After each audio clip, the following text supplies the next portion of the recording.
Thank you very much. Thank you, Trevor.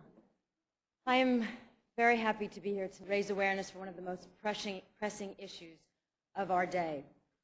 While we've come to talk about AIDS, all of our thoughts and prayers go out to those struggling to recover from the devastation of Hurricanes Katrina and Rita, the devastation that is almost impossible to comprehend.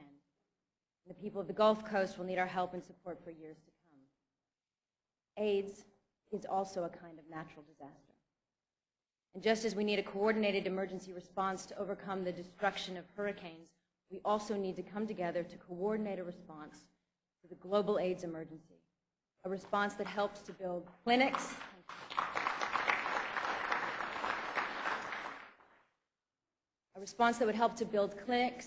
and roads and train doctors and support the more than 15 million AIDS orphans that have been abandoned and isolated by the pandemic.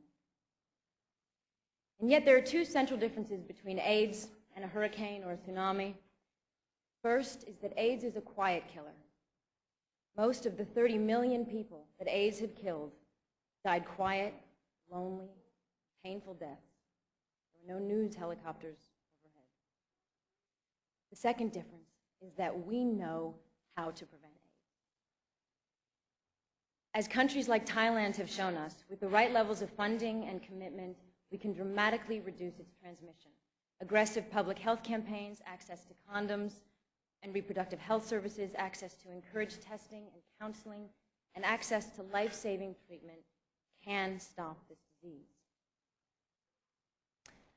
Unfortunately, we are not doing what we need to do. 3 weeks ago in London, international donor countries pledged $3.7 billion to the Global Fund to fight AIDS, tuberculosis, and malaria. That is about half the amount needed to meet its goals for the next 2 years.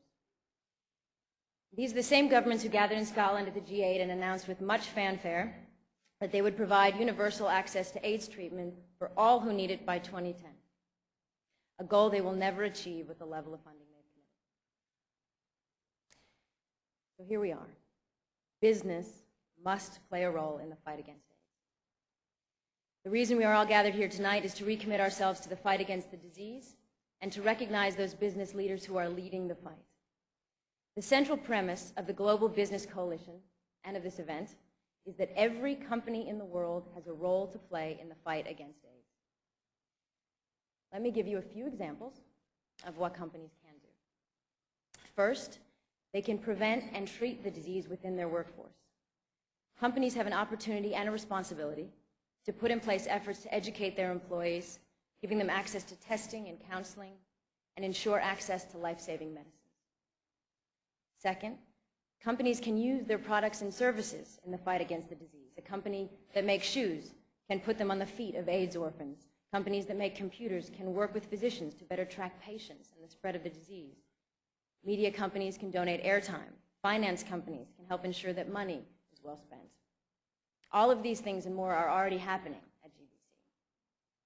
And finally, and most importantly, CEOs can pressure governments to do more.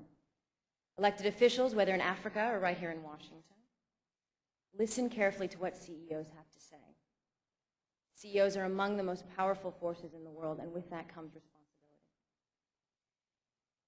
40 million people are now infected, and if we don't all use the power we have to help, millions, hundreds of millions of people will die.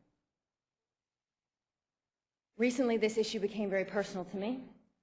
This year, I adopted a baby girl from Ethiopia. Her name is Zahara.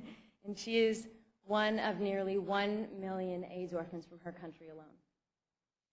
Upon arriving in the States, she had to be admitted to a hospital for severe dehydration and malnutrition.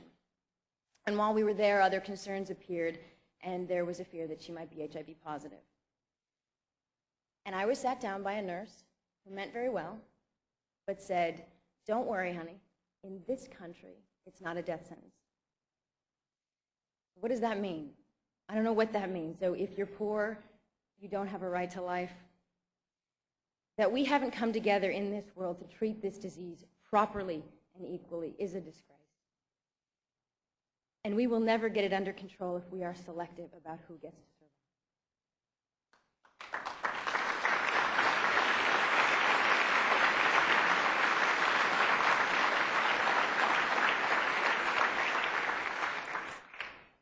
The terrible numbers associated with AIDS have a way of numbing us.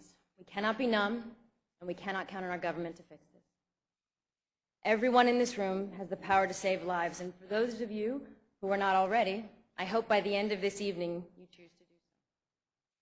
Thank you for joining us tonight. And now I would like to introduce Ambassador Richard Holt.